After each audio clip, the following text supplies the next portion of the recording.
प्यार करते हैं हम आपकी बेटी से, और यकीन कीजिए आप हमारा, हम इसको बहुत ही खुश रखेंगे। कभी किसी चीज की दिक्कत नहीं होने देंगे, रानी बनाकर रखेंगे। हर किसी को जूते की नोक पर रखने वाला रवि आज अवंतिका के पापा के आगे गिड़गिड़ा रहा था। ऐसे कैसे दे दें अपनी बेटी का हाथ तुम्हारे हाथ में? न कोई तुम काम करते हो न कुछ, हमेशा उन लफंगों के साथ गुंडागर्दी करते रहते हो। तुम्हारा कुछ अता पता नहीं रहता, कहाँ आते हो कहाँ जाते हो।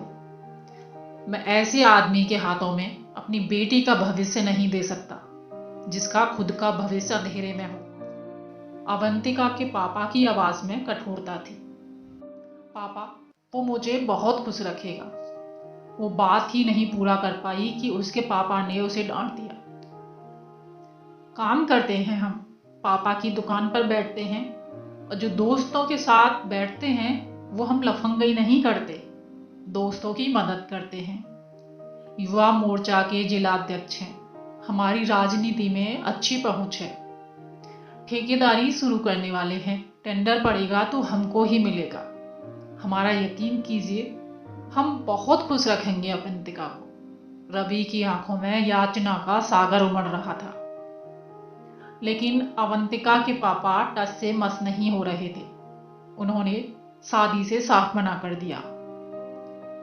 आखिर में रवि ने कहा, आप जो कहो मैं करने को तैयार हूं, लेकिन आप अवंतिका का हाथ मेरे ही हाथ में दे दीजिए। ये तुम्हारे कमर में क्या लगा हुआ है? अवंतिका के पापा ने रवि से पूछा। कट्टा है, सुरक्षा के लिए रखते हैं, निकालो। रवि ने कट्टा निकाला। अगर तुम सच में मेरी बेटी से प्यार करते हो तो अपने आप को गोली मारकर दिखाओ। ये क्या कह रहे हैं आप पापा? अवंतिका पागलों की तरह चीख उठी। सही कह रहे हैं, अगर ये सच में तुमसे प्यार करता हुआ तो मार लेगा गोली। उनको लगा कि रवि खुद को कभी गोली नहीं मारेगा, और हुआ भी यही। रवि गन लेकर वहां से बाहर निकल गया। देखा बेटा, कहा था ना, ये प्रेम व्रेम सब फिजूल है। वो अपनी बात पूरा न कर पाए थे कि उनके कानों में धाए से की आवाज आई। बदहवास सी अवंतिका और वो बाहर पहुंचे तो देखा रवि लहूलुहान पड़ा था और उनके हाथों में कट्टा फंसा हुआ था। अवंतिका वहीं गिर गई और बेहोश हो गई। उन्होंने तुरंत एम्बुलेंस बुलाई और रवि और अवंतिका को लेकर अस्पताल के लिए भागे। एम्बुलेंस सर पर दौड़ी जा रही थी। रवि की सांसें रुक रुक कर चल रही थी। अवंतिका दूसरी सीट पर बेहोश पड़ी थी। अवंतिका के पापा के आंखों में आंसू और पछतावा दोनों दिखाई दे रहा था। एम्बुलेंस अस्पताल पहुंच चुकी थी। युवा मोर्चा का जिलाध्यक्ष होने के नाते यह खबर पूरे शहर में जंगल की आग की तरह फैल गई। स्थानीय नेता और रवि के सपोर्टर सब अस्पताल पहुंचने लगे। कुछ मीडिया कर्मी और रवि के माता पिता भी आ गए थे। रवि आईसीयू में था, उसे अब तक होश नहीं आया था। अवंतिका होश में आ चुकी थी और उसकी आंखों से आंसुओं की बरसात थमने का नाम नहीं ले रही थी। उसे रवि के साथ बिताया हुआ एक एक पल याद आ रहा था। कैसे मिले थे, कैसे एक निर्भीक नेता ने डरते डरते इजहार किया था, कैसे क्या हुआ था। यही सब सोचते सोचते वो अतीत की यादों में चली गई। 4 साल पहले की बात है। काहे भीड़ लगाए हुए तुम लोग यहाँ? कोई नौटंकी चल रही है यहाँ?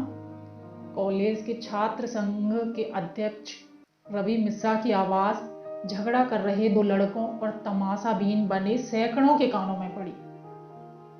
क्या हुआ है यहाँ? रवि ने अगला प्रश्न दागा। कुछ नहीं भैया, ये दोनों लड़ रहे थे और हम लोग देखने लगे, एक लड़के ने उत्तर दिया। अच्छा, कोई झगड़ा करे तो तुम लोग उनको अलग अलग करने के बजाय तमाशा देखोगे? रवि ने मुस्कुराहट मिश्रित गुस्से के साथ कहा। चलो निकलो यहाँ से सब लोग, और तुम दोनों इधर आओ। भीड़ धीरे धीरे वहां से छट गई और रवि उन दोनों लड़कों को लेकर वहां से चला गया। सब लोग वहां से चले गए, लेकिन एक लड़की वहीं खड़ी रवि को जाते हुए निहारती रही। लेकिन रवि ने यह बात नोटिस नहीं की। अगले दिन से जब भी वो रवि को देखती तो एक टक देखने लगती। रवि ने शुरू में तो इग्नोर किया, लेकिन धीरे धीरे वो भी उसकी तरफ आकर्षित होने लगा। इश्क और मुस्क छिपाए नहीं छुपते। धीरे धीरे पूरी यूनिवर्सिटी में चर्चा फैल गई कि रवि और अवंतिका एक दूसरे से प्यार करते हैं। लेकिन उन दोनों ने ना तो कभी एक दूसरे से बात की थी और ना ही रवि अवंतिका के बारे में जानता था। एक दिन लाइब्रेरी से लौटते वक्त रवि ने अवंतिका को कॉरिडोर में अकेले देखा तो उसने अपने अन्य साथियों को आगे जाने का बोलकर रुक गया। जैसे ही अवंतिका उसके पास आई, उसने हाथ पकड़कर खाली पड़े कमरे में उसको खींच लिया। अचानक से हाथ पकड़कर खींचने से अवंतिका चिल्लाने वाली थी कि रवि ने उसके मुंह पर हाथ रख दिया और शांत होने का इशारा किया। क्या कर रहे हैं रवि सराब? अवंतिका ने मुंह छुड़ाते हुए कहा। कुछ नहीं, बस थोड़ी सी बात करनी थी। ऐसे बात करते हैं डराते हुए? मुझे कोई उपाय सूझा ही नहीं। बताइए क्या बात करनी है? नाम क्या है तुम्हारा? अवंतिका। क्यों, आप नहीं जानते? जानता हूं। पूरा नाम क्या है?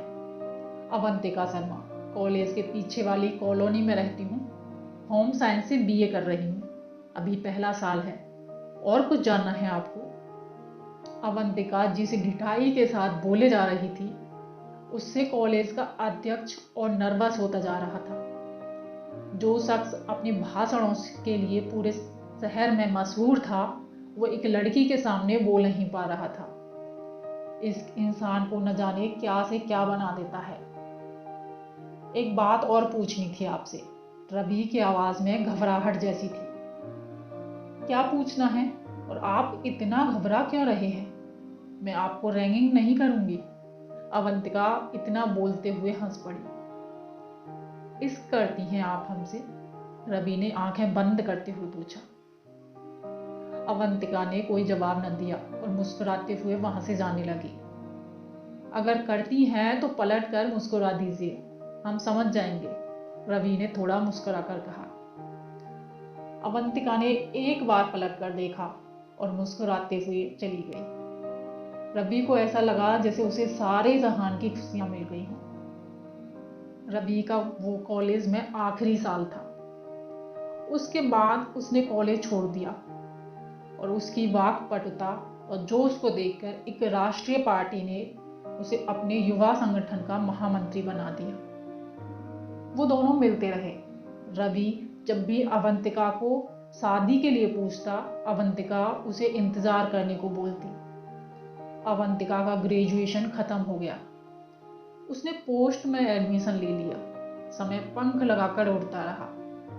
अगर आप कोई नेक काम करते हो और दोस्तों के साथ घूमते हो, किसी की मदद करते हो, तो आपको कोई नहीं देखता। लेकिन अगर आप किसी लड़की के साथ कहीं घूमने निकल जाते हैं तो आपको पूरा मोहल्ला देख लेता है। और यही सत्य है। 3 साल तक छुप छुप कर मिलने के बाद आखिरकार एक दिन उन दोनों को कॉफी शॉप में अवंतिका के मोहल्ले के अंकल जी ने देख लिया और बात अवंतिका के घर तक पहुंच गई। उड़ती हुई खबर रवि के घर वालों को भी पता चली तो उसने अपने पिताजी को ब्राह्मण, अलगोत्र इत्यादि का हवाला देकर मना लिया। लेकिन अवंतिका के पिताजी ने उसके ऊपर कई रोक लगा दी और ये सब 1 साल तक चलता रहा। इसी बीच रवि का राजनीति में प्रमोशन हो गया और वो महामंत्री से अध्यक्ष बन गया। एक दिन दोस्तों के कहने पर उसने अवंतिका के घर जाकर बात करने की सोची। रवि अवंतिका के घर पहुंचा। अवंतिका ने दरवाजा खोला और सामने रवि को देखकर वो हतप्रभ रह गई। आप यहाँ क्यों आए हैं? पापा मुझे मार डालेंगे। आप यहाँ से चले जाइए प्लीज। वो कह ही रही थी कि उसके पापा ने अंदर से आवाज दी। किससे बातें कर रही हो दरवाजे पर खड़ी होकर? इससे पहले अवंतिका कुछ बोलती, रवि बोल पड़ा, मैं हूं अंकल रवि, रवि मिश्रा, युवा मोर्चा का अध्यक्ष। अवंतिका के पापा ने उसे अंदर आने को बोला और उन दोनों की गहमा गहमी चलती रही। फिर रवि कमरे से बाहर निकला और धाए अवंतिका को उसके पापा ने झिझोर कर जगाया। वो अतीत से वर्तमान में आ गई। क्या हुआ पापा, रवि कैसा है? उसे होश आया? डॉक्टर क्या कह रहे हैं? एक साथ उसने कई सवाल दाग दिए। हाँ बेटा, उसे होश आया है और वो तुमको बुला रहा है। अवंतिका भागते हुए आईसीयू में पहुंची तो रवि ने उसे इशारे से अपने पास आने को कहा और बोलने लगा, अवंतिका, मुझे माफ करना, मुझे कोई और रास्ता नहीं दिखाई पड़ा अपनी मोहब्बत को साबित करने का। मुझे समझ नहीं आया कि मैं क्या करूं। शायद हमारी किस्मत में मिलना नहीं लिखा था, वरना हम मिलते जरूर। मुझे माफ करना, मैं खुद को तुम्हारे काबिल ना बना सका और ना ही वो खुशियां तुम्हें दे सका जिसका वादा मैंने तुमसे किया था। वो सपने जो तुम्हें दिखाए थे मैंने, वो अब शायद अधूरे ही रह जाएंगे। मैं तुमसे बहुत प्यार। रवि के आंखों की कोरों से आंसू लुढ़क पड़े और वो बात को अधूरी ही छोड़कर अवंतिका को अकेला छोड़कर चला गया। आवाज न आती देख अवंतिका ने जोर जोर से डॉक्टर को पुकारा। डॉक्टर ने आकर नब्ज टटोली और सॉरी कहकर शांत हो गया। अवंतिका का करुणा भरे रुदन से पूरा अस्पताल गूंज उठा। उसे रोता देखकर वहां खड़ा हर शख्स, यहां तक कि डॉक्टर, नर्स भी अपने आंसू नहीं रोक पाई। रवि जा चुका था, बहुत दूर, अपनी अवंतिका से बहुत दूर। क्या नाम है बेटा तुम्हारा? रवि मिश्रा। क्या बनना चाहते हो बड़े होकर? पॉलिटिशियन। मैं बड़ा होकर युवा मोर्चा का अध्यक्ष बनूंगा और देश की सेवा करूंगा। वाह, बहुत उच्च विचार हैं आपके। शाम को खाना खाते समय, पापा, आज टीचर ने मुझसे पूछा कि बड़े होकर क्या बनोगे, तो आपने क्या बताया? मैंने बताया कि बड़ा होकर युवा मोर्चा का अध्यक्ष बनूंगा और देश की सेवा करूंगा। अवंतिका की आंखें भर आईं। वो वहां से अपने कमरे में चली गई। वो बक्से से रवि की तस्वीर निकाल कर देखने लगी, जो मुस्कुरा रही थी, वैसे ही हमेशा की तरह। इधर इन सबसे अनजान रवि और उसके पापा खाना खाने में व्यस्त थे। इश्क नाम नहीं है सिर्फ दो जिस्मों की चाहत का, जान देनी पड़ी है सदियों से इश्क करने वालों को।